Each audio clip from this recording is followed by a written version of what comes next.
ओम नमः शिवाय। सावन का महीना भगवान शिव का प्रिय महीना होता है। ऐसी मान्यता है कि सावन के महीने में ही मां पार्वती ने कठोर तप करके भगवान शिव को प्राप्त किया था। सावन के महीने में जो भक्त सोमवार का व्रत रखकर भगवान शिव का विधि विधान से पूजा और जलाभिषेक करते हैं, उन पर भगवान भोले प्रसन्न होते हैं और उनकी सभी मनोकामना पूर्ण होती है। सावन का महीना दोस्तों पूरी तरह से भगवान शिव को समर्पित होता है। मनुष्यों के पास सबसे अच्छा महीना होता है सावन का, जब वो साक्षात भगवान शिव का वरदान और आशीर्वाद पा सकते हैं। दोस्तों, आज के इस वीडियो में हम 16 सोमवार व्रत कथा का वर्णन करने जा रहे हैं। ध्यान से सुनिएगा दोस्तों, कथा के श्रवण मात्र से ही आपको मनोवांछित फल की प्राप्ति होती है। दोस्तों, आज के इस वीडियो में हम आपको 16 सोमवार व्रत कथा बताने जा रहे हैं। दोस्तों, अगर आप चाहते हैं कि भगवान भोलेनाथ की कृपा आप पर हमेशा बनी रहे, वो अपना आशीर्वाद आप पर बरसाएं, तो दोस्तों पूरी सच्ची श्रद्धा और विश्वास के साथ हमारे चैनल को सब्सक्राइब और वीडियो को लाइक कर दीजिए और कमेंट में ओम नमः शिवाय हर हर महादेव अवश्य लिखिए। चलिए 16 सोमवार व्रत कथा प्रारंभ करते हैं। ध्यान से सुनिएगा। एक समय श्री महादेव जी पार्वती के साथ भ्रमण करते हुए मृत्यु लोक में अमरावती नगरी में आए। वहां के राजा ने शिव मंदिर बनवाया था, जो कि अत्यंत भव्य और एवं रमणीक तथा मन को शांति पहुंचाने वाला था।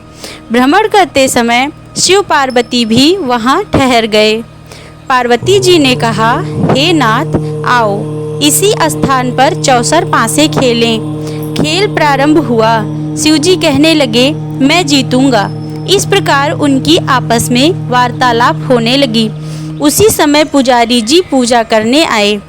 पार्वती जी ने पूछा, पुजारी जी बताइए जीत किसकी होगी? पुजारी बोला, इस खेल में महादेव जी के समान कोई दूसरा पारंगत नहीं हो सकता, इसलिए महादेव जी ही यह बाजी जीतेंगे। परंतु हुआ उल्टा, जीत पार्वती जी की हुई। अतः पार्वती जी ने पुजारी को कोढ़ी होने का श्राप दे दिया कि तूने मिथ्या भाषण किया है। अब तो पुजारी कोढ़ी हो गया। शिव पार्वती जी दोनों वापस चले गए। कुछ समय पश्चात अप्सराएं पूजा करने आईं। अप्सराओं ने पुजारी के उसके कोढ़ी होने का कारण पूछा। पुजारी ने सब बातें बता दी। अप्सराएं कहने लगी, पुजारी जी आप 16 सोमवार का व्रत करें तो शिवजी प्रसन्न होकर आपका संकट दूर करेंगे। पुजारी जी ने अप्सराओं से व्रत की विधि पूछी। अप्सराओं ने व्रत करने और व्रत के उद्यापन करने की संपूर्ण विधि बता दी। पुजारी ने विधि पूर्वक श्रद्धा भाव से व्रत प्रारंभ किया और अंत में व्रत का उद्यापन भी किया। व्रत के प्रभाव से पुजारी जी रोग मुक्त हो गए। कुछ दिनों बाद शंकर पार्वती जी पुनः उस मंदिर में आए तो पुजारी जी को रोग मुक्त देखकर पार्वती जी ने पूछा, मेरे दिए हुए श्राप से मुक्ति पाने का तुमने कौन सा उपाय किया? पुजारी जी ने कहा, हे माता, अप्सराओं द्वारा बताए गए 16 सोमवार के व्रत करने से मेरा यह कष्ट दूर हुआ है। पार्वती जी ने भी 16 सोमवार का व्रत किया, जिससे उनसे रूठे हुए कार्तिकेय जी भी अपनी माता से प्रसन्न होकर आज्ञाकारी हुए। कार्तिकेय जी ने पूछा, हे माता, क्या कारण है कि मेरा मन सदा आपके चरणों में लगा रहता है? पार्वती जी ने कार्तिकेय जी को 16 सोमवार के व्रत का महात्म्य तथा विधि बताई। तब कार्तिकेय जी ने भी इस व्रत को किया तो उनका बिछड़ा हुआ मित्र मिल गया। अब मित्र ने भी इस व्रत को अपने विवाह होने की इच्छा से किया। फलता हुआ विदेश गया। वहाँ के राजा की कन्या का स्वयंवर था। राजा ने प्रण किया था कि हथिनी जिस व्यक्ति के गले में वरमाला डाल देगी, उसी के साथ राजकुमारी का विवाह करूँगा। यह ब्राह्मण मित्र भी स्वयंवर देखने की इच्छा से वहाँ एक ओर जाकर बैठ गया। हथिनी ने इसी ब्राह्मण मित्र को माला पहनाई तो राजा ने बड़ी धूमधाम से अपनी राजकुमारी का विवाह उसके साथ कर दिया। तत्पश्चात दोनों सुखपूर्वक रहने लगे। एक दिन राजकन्या ने पूछा, हे नाथ, आपने कौन सा पुण्य किया जिससे हथिनी ने आपके गले में वरमाला पहनाई। ब्राह्मण पति ने कहा, मैंने कार्तिकेय जी द्वारा बताए हुए अनुसार 16 सोमवार का व्रत पूर्ण विधि विधान सहित श्रद्धा भक्ति से किया था, जिसके फल के कारण मुझे तुम्हारी जैसी सौभाग्यशाली पत्नी मिली। अब तो राजकन्या ने भी सत्यपुत्र प्राप्ति के लिए व्रत किया और सर्वगुण संपन्न पुत्र प्राप्त किया। बड़े होकर पुत्र ने भी राज्य प्राप्ति की कामना से 16 सोमवार का व्रत किया। राजा के देवलोक होने पर इसी ब्राह्मण कुमार को राजगद्दी मिली। फिर भी वह इस व्रत को करता रहा। एक दिन उसने अपनी पत्नी से पूजा सामग्री शिवालय ले चलने को कहा, परंतु उसने पूजा सामग्री अपनी दासियों द्वारा भिजवा दी। जब राजा ने पूजन समाप्त किया तो आकाशवाणी हुई कि हे राजा, तुम इस पत्नी को त्याग दो, नहीं तो राजपाट से हाथ धोना पड़ेगा। प्रभु की आज्ञा मानकर उसने अपनी पत्नी को महल से निकाल दिया।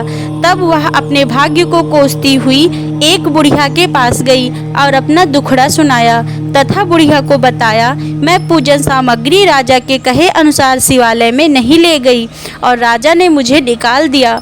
बुढ़िया ने कहा, तुझे तेरा काम करना पड़ेगा। उसने स्वीकार कर लिया। तब बुढ़िया ने सूत की गठरी उसके सिर पर रखी और बाजार भेज दिया। रास्ते में आंधी आई तो सिर पर रखी गठरी उड़ गई। बुढ़िया ने डांटकर उसे भगा दिया। अब रानी बुढ़िया के यहाँ से चलते चलते एक आश्रम में पहुंची। गुसाई जी उसे देखते ही समझ गए कि यह उच्च घराने की अबला विपत्ति की मारी है। वे उसे धैर्य बांधते हुए बोले, बेटी, तू मेरे आश्रम में रह, किसी प्रकार की चिंता मत कर। रानी आश्रम में रहने लगी, परंतु जिस वस्तु को वह हाथ लगाती वह वस्तु खराब हो जाती। यह देख गुसाई जी ने पूछा, बेटी, किस देव के अपराध से ऐसा होता है? रानी ने बताया कि मैंने अपने पति की आज्ञा का उल्लंघन किया और शिवालय में पूजन के लिए नहीं गई। इससे मुझे घोर कष्ट उठाने पड़ रहे हैं। गुसाई जी ने शिव जी से उसके कुशल क्षेम के लिए प्रार्थना की और कहा, बेटी, तुम 16 सोमवार का व्रत विधि के अनुसार करो। तब रानी ने विधि पूर्वक व्रत पूर्ण किया। व्रत के प्रभाव से राजा को रानी की याद आई और दूतों को उसकी खोज में भेजा।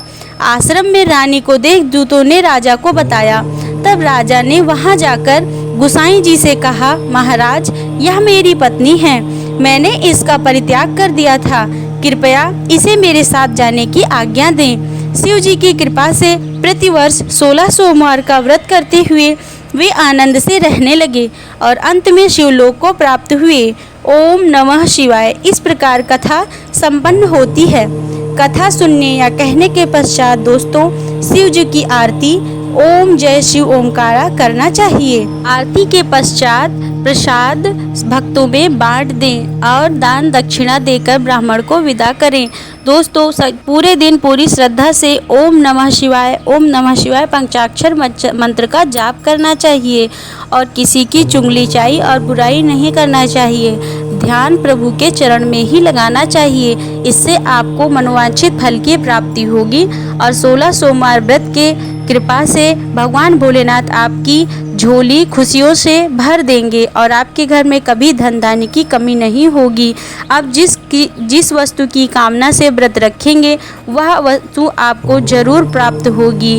चलिए प्यार से बोलिए ओम नमः शिवाय। ओम नमः शिवाय। धन्यवाद।